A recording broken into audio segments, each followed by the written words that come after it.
diploma o diskarte? Diskarte mo, nagpayaman sa'yo. Maraming gano'n eh. Sa lahat na nagsasabi na kailangan may diploma ka, hindi mo rin ako maluloko. Unang-una, wala akong masyadong bilib sa sistema ng pag-aaral dito sa Pilipinas. May diploma ka pa, papel lang yan, pero kung dito ako mas lalaking kita ko, dito na lang ako. Diskarte o diploma. Ang hirap na mag-aral lalo pag kinakapos, at kailangan lagi diskarte para lang mapagtapos. Aking sarili ay masasabi kong taos, puso kong ginampanan, diploma ko parang palos. Nag-aaral sa umaga at trabaho sa gabi, minsan wala na akong tulog, papasok ng madali. Isip ko lumilipad ngunit kailangan ko kasi bawat kinita ko at sahod ko matrikula kasi. Pangarap ko ay kumakapit yan parang tuko, aking pamilya umaasa na makakaya ko to. Importante pag-aaral pagkat ito'y simula, mga magandang oportunidad sa'yo malapit na. Oo, mahirap at magastos, laging kakayanin to pagkat hindi mabibili diploma at talino mo. Karanasan na hinahasa sa eskwela epektibo, walang mahirap rito basta huwag kang sensitibo mismo. Alam mo, napakahalaga talaga ng diploma, maniwala ka. Lalo kung magpupursige ka mag-aral, napakadami mong matututunan eh. Aanuhin mong diskarte kung wala ka namang talino, diba? Paano ka makakakuha ng puhunan mo para sa negosyo? Siyempre, kailangan magtrabaho ka muna. At kailangan nakapag-apply ka rin bago ka makapag-apply na magandang trabaho. Kung hindi, anong bagsak mo? Construction?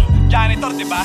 Diploma, ano yung sinasabi mong kahibangan? Trabaho nga na simple, diba dapat nga merong kanyan? Nag-aaral para maalipin ng mayaman, makakuha daw ng magandang trabaho ng yumaman.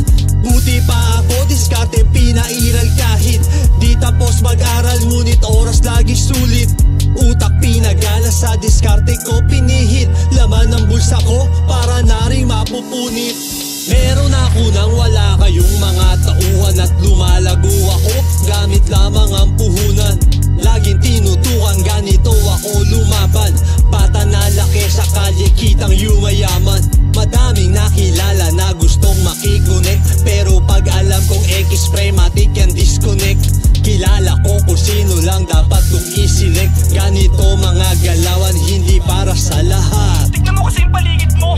Halos karamihan sa mga kabataan ngayon ang gagaling nang dumiskarte sa buhay. Kagaya neto, yung mga basic na trabaho ngayon, kailangan nakagraduate ka, tapos yung sahod mo minimum lang, diba? Kaya diskarte talaga yung mainam kaysa diploma. Sabihin na natin, nagsimula ka sa construction, eh ano, marangal naman yun, diba? Ginagamit ko lang yung talino ko sa pagiging praktikal sa buhay. Umaasenso, kumita, at syempre, hindi na ako nangangamuan. Yun yung totoo doon. Ang dami nagtatalo, wala naman manalo, lahat gusto lang manalo.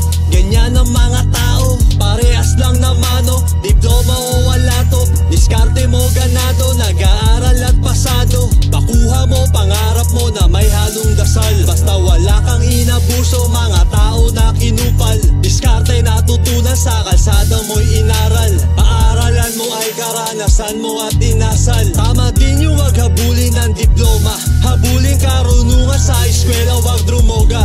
Diploma o diskarte, hindi yan importante, nasa tao na lang yan. Paano ka lalagare kung saan ka ba mahusay at talagang magaling? Ang tagumpay nagpatunay sa'yo para sagarin, at alam mo sa sarili mo na kaya mong dalhin. Kahit saan ka mapatungo, marami kayang gawin, araw-araw galingan. Kailangan talaga natin ng diploma at diskarte.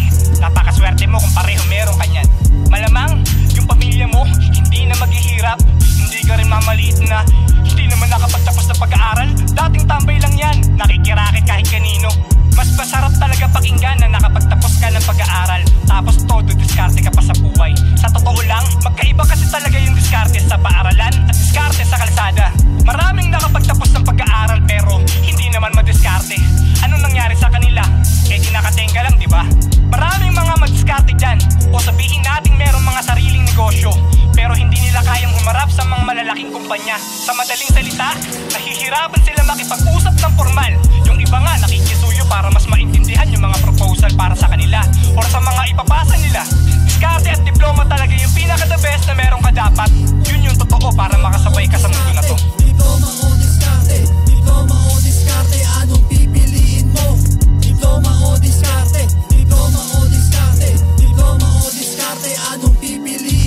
diploma o diskarte?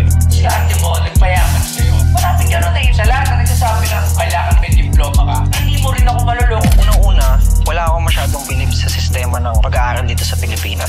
May diploma ka pa, papel lang yan, pero kung dito ako mas nalaking kita ko, dito na lang ako. Diskarte o diploma?